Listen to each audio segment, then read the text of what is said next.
Assalamu alaikum warahmatullahi wabarakatuh, man. Shalom to my other peoples, man. It's kind of grainy. I'm actually kind of surprised. Maybe it's just me, but the screen looks really grainy. But anyway, man, I can still get this thing going. Whatever, man. Hope you guys are having a wonderful day, man. It's Mondays, start a lot of people's work week. I know it's kind of hectic, man. I had a pretty good morning. I had an appointment to start off, and work was very chill. But yeah, man, what's going on, man? So the topic of this stream, honestly, so I was supposed to come up here and have a discussion with some dude who's an atheist guy, and he wanted to have a discussion about, philosophy, religion, spirituality, all that stuff, because he doesn't believe any of that stuff is relevant or soaked in any reality. Quote, let me use the parentheses of reality, because a lot of stuff that's considered quote reality now is a little goofy. You know what I mean? Like, God's not real, but somebody can do this and do that, and you got to call them this. I'm just gonna keep it there. I ain't trying to hurt nobody's feelings, but it is what it is. I'm just trying to keep funky, right? So yeah, let me start off with, I guess, things that have been on my mind lately. So, a lot of stuff's been trending lately. First thing that comes to mind, man, is hashtag MJ innocent. And when I saw that, I was just like, because I didn't really be keeping up with the whole Leaving Neverland thing. I thought it was garbage in general. I didn't bother watching it, because the way that these things work, right, is you gotta understand how propaganda is, right? Some propaganda is so good it can convince you of anything, right?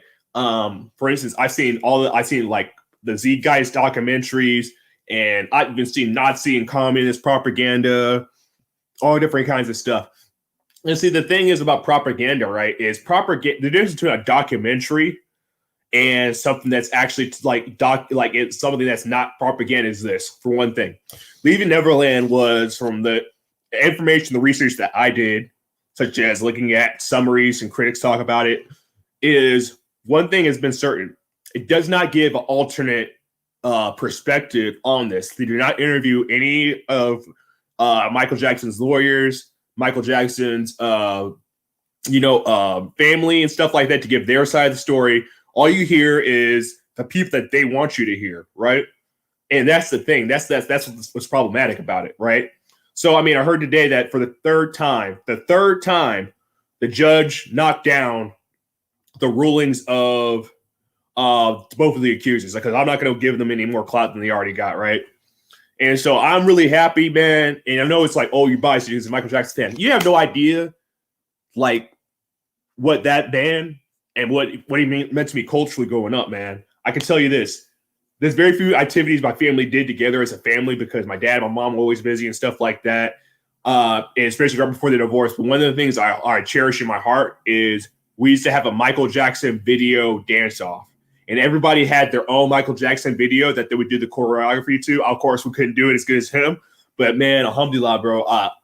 Honestly, man, I'm getting kind of teary-eyed just thinking about that. We were so happy, and we all united on legitimate to love Michael Jackson, because, bro, he had the rock songs, he had the pop songs, he had the R&B, he had the Jackson 5. Man, he had soul, he had disco. Man, that boy did everything, bro.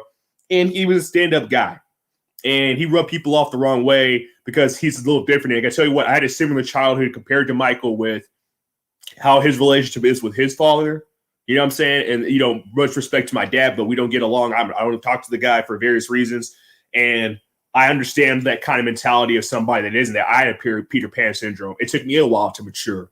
You know what I'm saying? I was still doing boyish things, partying, not taking anything professionally, trying to better myself, stuff like that, because I was trying to get over not having a childhood, you know what I'm saying? Because I had to raise my siblings by myself, like from like age 10 or 11, you know what I'm saying? My parents were gone, they divorced, and they were always working or in school, you know what I'm saying? So I was there, having to put on the big boy pants, you know what I'm saying? So I know what it's like to be put in a position where you can't enjoy being a kid.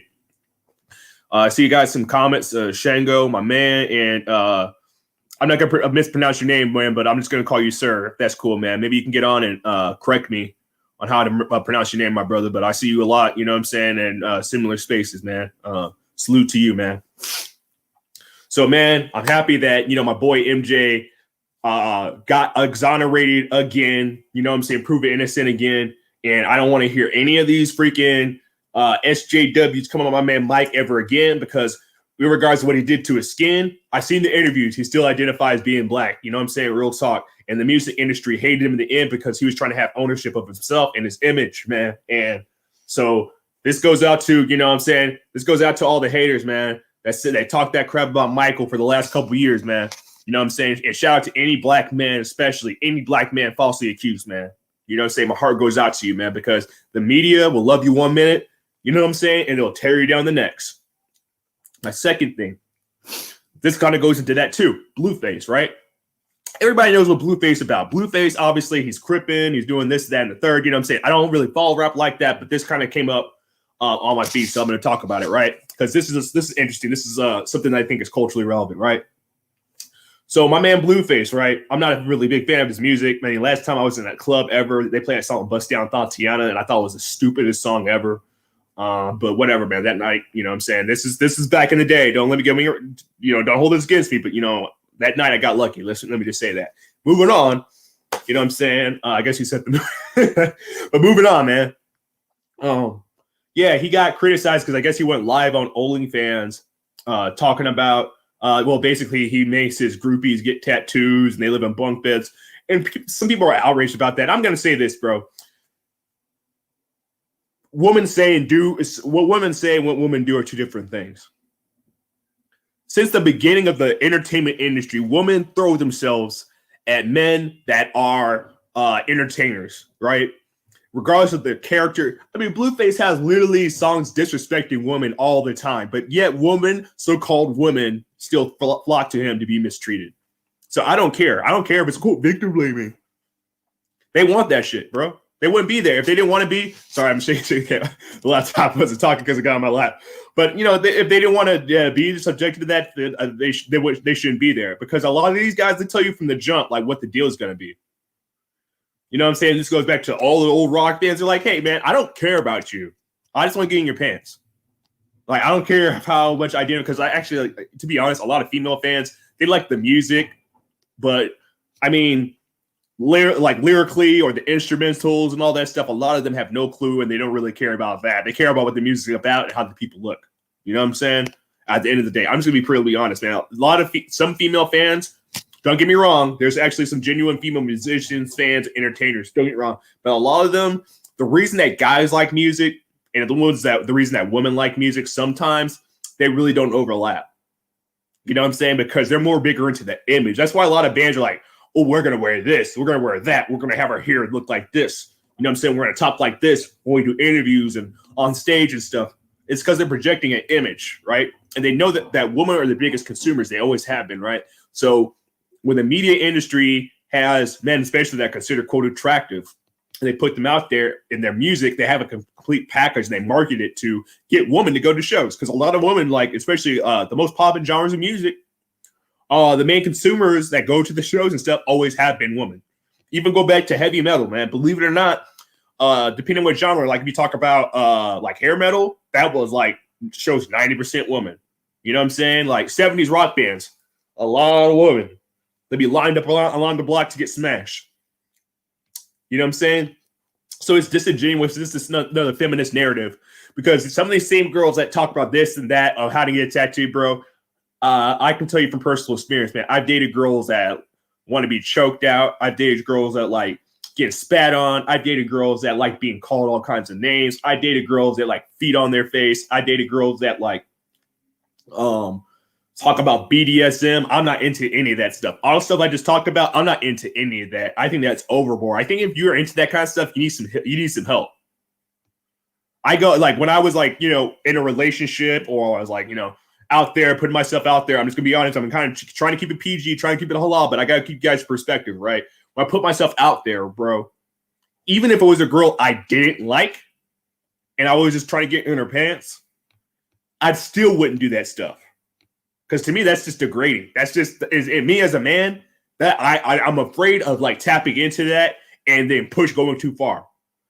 You know what I'm saying? Because a lot of guys get caught up like that. There's a lot of girls out there. They're like, oh, I want you to choke me. I want you to do this, do that. And then, you know, before you know it, they got a case. Let's be honest, bro. Let's keep it all the way funky. So women, they like that crazy stuff, bro. You know what I'm saying? Man, we really don't like that crazy stuff, bro. As long as the skins is tight, you looking good. Hey, we can just We can just do it like that. But women, you know, the freaky ones, man, it always accelerates. It's never enough, man. You know what I'm saying? It's always like, when I think about sex addiction, I think women they're way more women sex addicts than men. Way more. Because when they have a guy that gives them what they want, they can't stop. That's all they think about, bro. That's all they think. Like, men think about it, but like women, their whole world gets wrapped around their sexual part.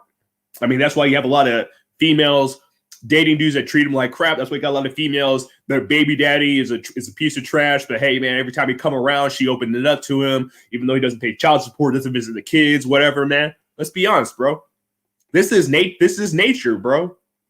This is not society. This is nature. Is when they get locked in that sexual psyche, man, they're blinded to everything else. And and I love women, bro. I'm not trying to be misogynist or degrade you guys, but you need to check your sisters, bro. Because some of your sisters out here are wilding, bro.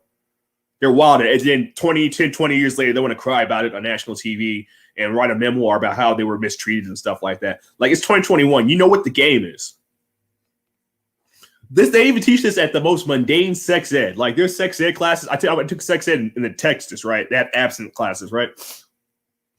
Even they will straight up tell you what the game is. They're like, hey, a lot of these guys, including guys in this class, the only thing they want to do is get in your pants. They don't give a damn about you. They don't care about you. They just want to get in your pants. And girl, no, my boyfriend loves me.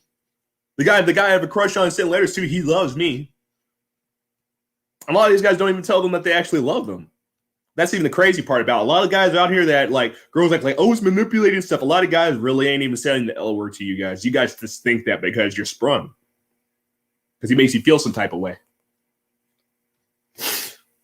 So, man, yeah, let me see. If I still got some people in here, I'm going to put the link in the chat, man. Because I was talking to somebody also earlier. Shout out to The Ship Will Sail. I was talking to that brother, and he was talking about the experiences of dark-skinned black men, big dark-skinned black man. I lost a lot of weight, so I'm not as big as I used to be. I lost actually a crap ton of weight, but I am tall, and I am dark as hell.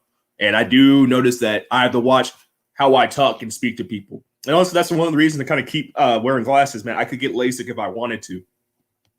But I think I keep glasses, honestly, because I come across very less threatening, man, especially in a professional setting.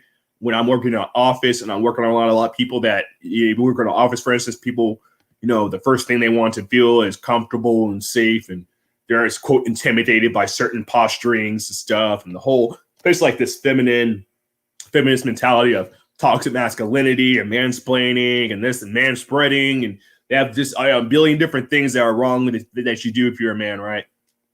So, especially as a black man, you have to be really careful about what boundaries you cross, man. And I got a little bit too, I have to admit, I think I got a little bit too comfortable initially at first in every single environment I've ever worked. And I noticed how it plays out. Like, you notice that it plays out in a certain type of way. Like, certain people, they ain't vibing with that. They'll smile on your face, but they ain't vibing with it. And you notice, like, in the back burner, you're like, oh, I realize why some of my peers really don't connect with me outside of work, or I don't get invited to certain things. And not that you have to be buddy-buddy with everybody, but let's be honest, man. A lot of that has to do with what they perceive of you at work. Outside of work, they probably don't know a damn thing about you. They probably never spent any quality time with you. No, are they interested in doing that because they think that the person that they work with is who they really are.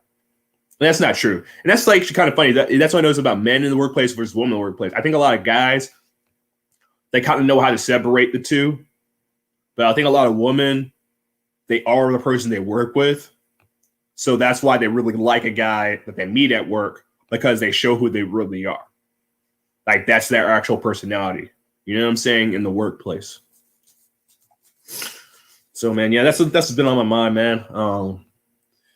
Man, I don't know what it is lately, too, man. Since I got my surgery, I breathe very, very well. But for whatever reason, man, I feel very, very lethargic in the day. Actually, after this stream, what I'm going to do is I'm going to take a shower. I already ate. I'm you know what I'm saying? So I'm going to take a shower. You know, I know it's Ramadan, but technically I didn't have to fast today. I'll give you reasons for that. I'm actually on a profile, and I talked to her Sheikh. This is actually the last day of my profile. So after today, I'll be officially fasting. But yeah, so yeah, I already ate. And yeah, even after I ate, I even had matcha, you know, twice today, and I still feel kind of like lethargic and whatnot. You know what I'm saying? So It's kind of weird like that.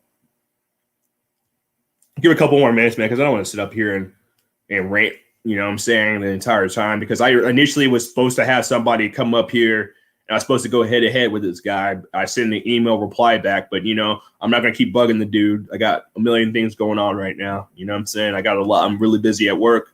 It's Ramadan.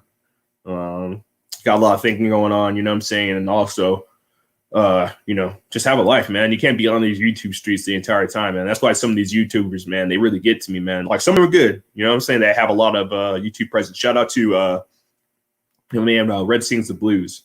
That guy is like, it seems like maybe he works from home, but that's all the guy does is YouTube, like literally all day. But his streams are awesome.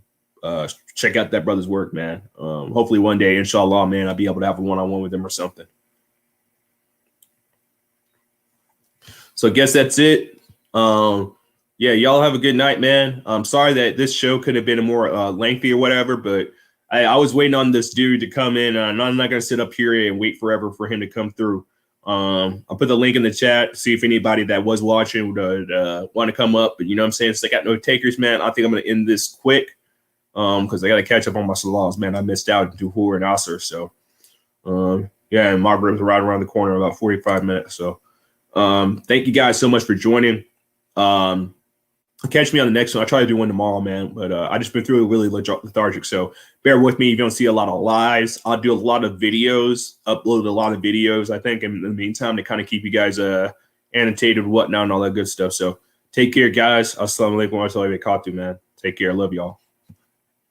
Deuce.